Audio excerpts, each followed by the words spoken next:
कहानी विद किशोर में आपका स्वागत है। आज आप सुनने जा रहे हैं शॉर्ट स्टोरी झारखंड का ऑडिट।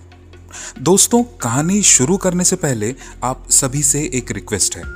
वीडियो को लाइक और चैनल को सब्सक्राइब कर बेल आइकन दबा के एक प्यार भरा कमेंट कर दीजिए। अपना नाम बताइए और आप वीडियो को कहां से देख रहे हैं ये भी लिखिए।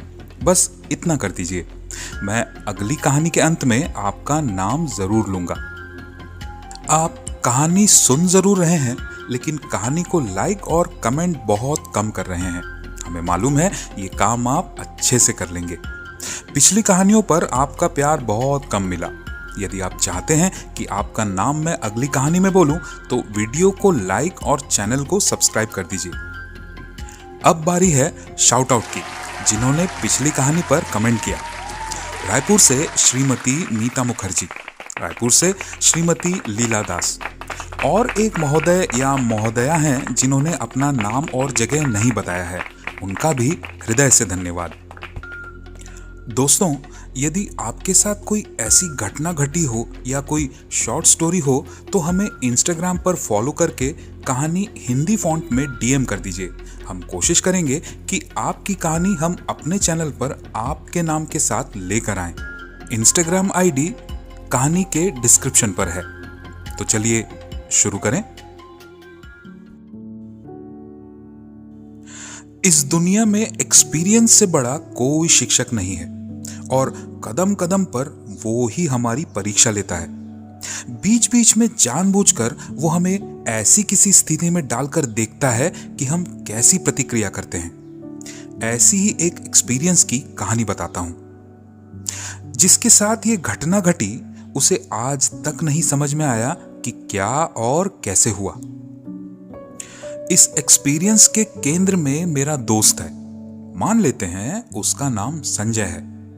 बाकी कहानी उसी की जुबानी। देखिए तो सुन के क्या मामला है, सच या डर। आज की कहानी झारखंड का ऑडिट।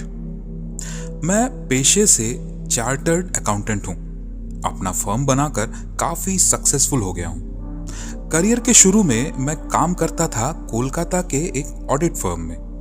वहां के मालिक मिस्टर मुखर्जी हमें बहुत चाहते थे। एक दिन कोलकाता के बाहर से एक काम आया। झारखंड के दूरस्थ इलाके में एक फैक्ट्री में ऑडिट करने जाना पड़ेगा।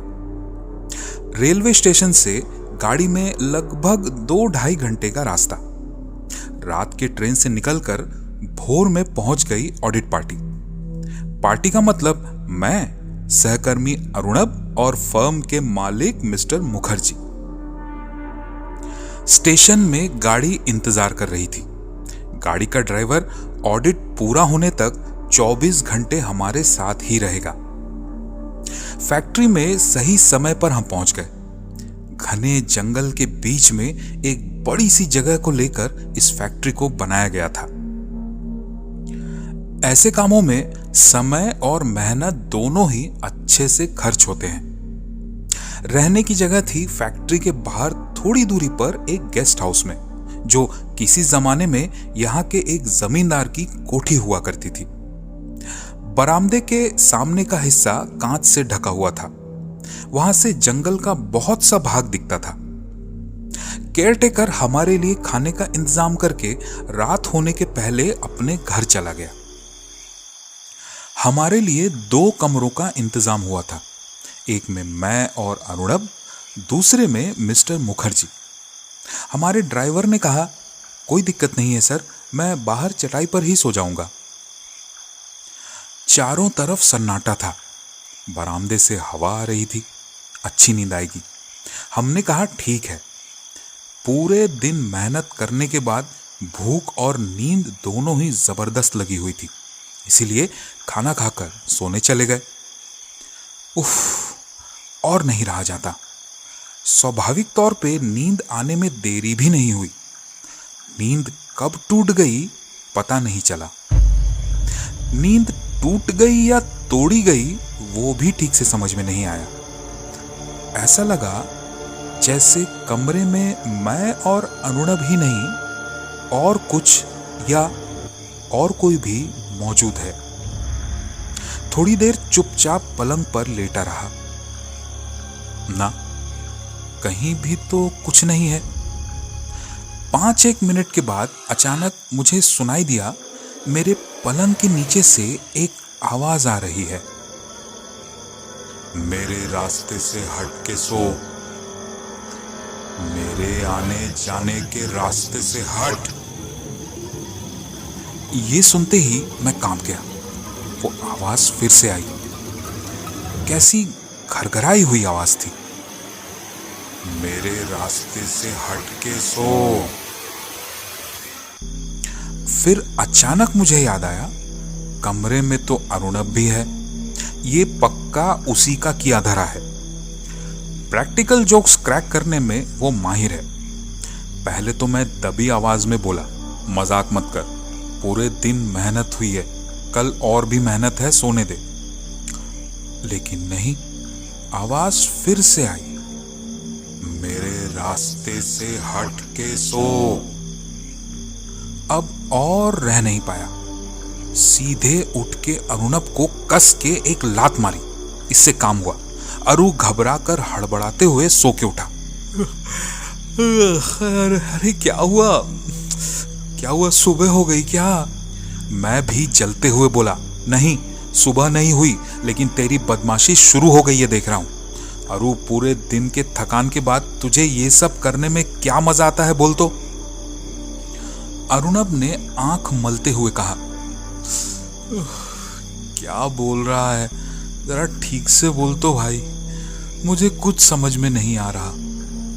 मैं और गुस्से से बोला, समझ में नहीं आ रहा? ये जो मेरे कान के पास आके बोल रहा था, मेरे आने जाने के रास्ते से हट के सो, मेरी नींद खराब कर दी, उसके बाद भी कह रहा है समझ में नहीं आ रहा। ये सुनने के बाद अरु मुझे ताकते हुए बोला, पता नहीं तुझे भरोसा होगा कि नहीं, ऐसा मैंने कुछ भी नहीं किया, ना कुछ बोला। इस बार मैं और तेज गले से बोला, अरुण, तुझे मैं लास्ट वार्निंग दे रहा हूं, और दूसरी बार अगर तूने ऐसा कुछ किया तो मुझसे बुरा कोई नहीं होगा। तेरी बदमाशी का जवाब सूद समेत वापस करूंगा, आज और अभी। अरुणव मेरी बात के जवाब में कुछ तो कहने जा रहा था। ठीक उसी समय हमारे कमरे के दरवाजे पर दस्तक हुई। दरवाजे पर इस तरह की दस्तक कोई एक ही दे सकता है। पुराने एक्सपीरियंस से जानता हूं, मिस्टर मुखर्जी। दरवाजा खोल के देखा तो ठीक सामने मिस्टर मुखर्जी ही खड़े थे। तब भी भोर नहीं हुई थी, शेष रात्रि और भोर के बीच का समय था। लेकिन मैंने देखा मिस्टर मुखर्जी कोट पैंट पहनकर रेडी थे, लेकिन उनका चेहरा इन कुछ घंटों में ही उतरा हुआ था। मामला क्या है? हमारे कुछ कहने के पहले ही उन्होंने कहा, तुम लोग तो जाग गए हो, देख रहा हूं। अच्छा ही हुआ, एक काम करो, बैग पैक कर लो, हम लोग अभी निकल जाएंगे। उनकी आवाज कांप रही थी, जिसने मुझे भी डर से कंपा दिया था।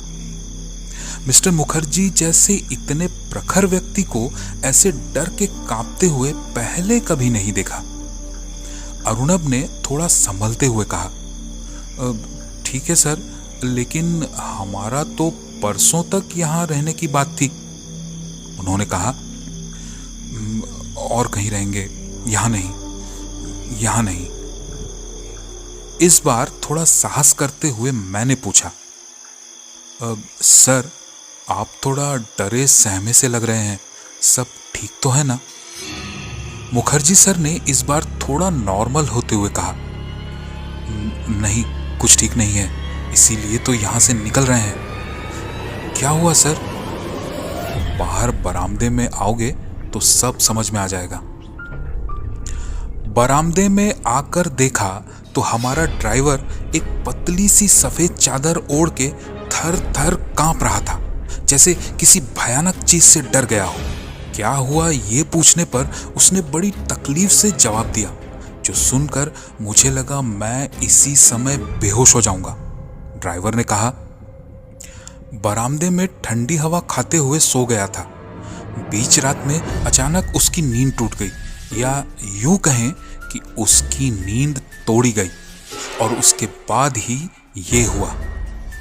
उसने देखा एक आदमी धोती या लुंगी जैसी कोई चीज पहनकर खड़ा था। वो खड़ा तो था जमीन पर, लेकिन उसका सिर छू रहा था जमींदारी के समय बने हुए उस कोठी के बरामदे की छत को। उस इंसान को, यदि उसे इंसान कहा जाए, उसका सिर अच्छा खासा चौड़ा था। वैसी गर्मी किसी इंसान को होगी कि नहीं, कहा नहीं जा सकता।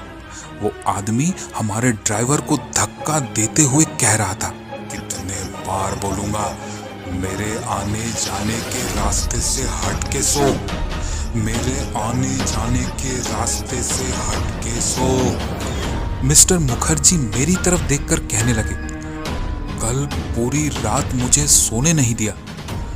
दिखा नहीं, लेकिन गले की आवाज तो सुन पा रहा था। और उसके कुछ देर बाद ही ड्राइवर ने आकर दरवाजे को धक्का दिया।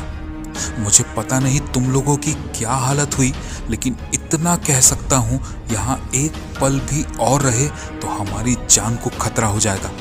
वो नहीं चाहता कि हम लोग यहाँ पर रहें। उसके रहने की जगह पर हो सकता है हम लोग दखल दे रहे हों। हम लोग भी वहां नहीं रहे। उस भोर में ही हम वहां से निकल गए। केयरटेकर के आने तक का भी इंतजार नहीं किए। उसी दिन काम खत्म करके कोलकाता लौट गए।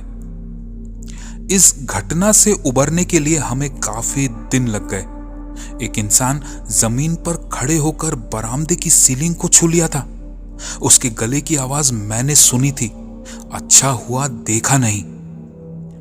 संजय का दिल इस घटना से काफी उबर चुका है, लेकिन पूरी तरह नहीं। संजय बहुत साहसी है। उसकी जगह मैं होता तो पता नहीं क्या करता। इसीलिए तो ये सवाल छोड़कर जा रहा हूं। क्या था वो, डर या सच? सवाल अब भी खत्म नहीं हुआ, चलता रहेगा। सुनिएगा जरूर। आप सुन रहे थे शॉर्ट स्टोरी झारखंड का ऑडिट। कहानी कैसी लगी कमेंट में बताइएगा, और हाँ, सब्सक्राइब करना मत भूलिएगा। मिलते हैं अगली कहानी में। तब तक के लिए कहानी विद किशोर की ओर से नमस्कार।